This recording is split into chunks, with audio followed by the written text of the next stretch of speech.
สาวคิดไปใจยิ่งปวดร้าวกลายเป็นบ่าวเฒ่า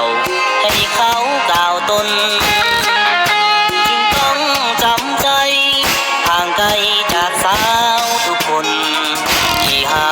ซ้ำยังมาจนต้องทนนอนหนาวเลยไป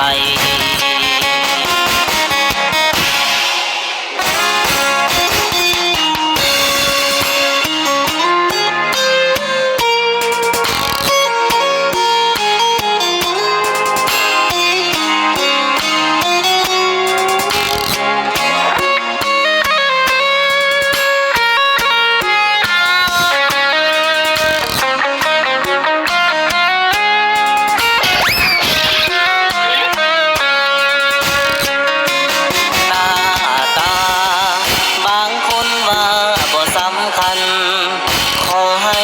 มีใจตรงกันฮักมันเท่านั้นก็พอแต่ในความจริงสิเป็นจังสันหรือบอกที่ให้ขาดเงินสุข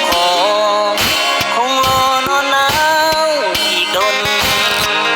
เห็นที่ต้องอดเลยหมดสิทธิ์ในตัวสาวคิดไปใจยิ่งปวดร้าวกลายเป็นบ่าวเฒ่าให้เขากล่าวตนจึงต้องจำใจห่างไกลจากสาว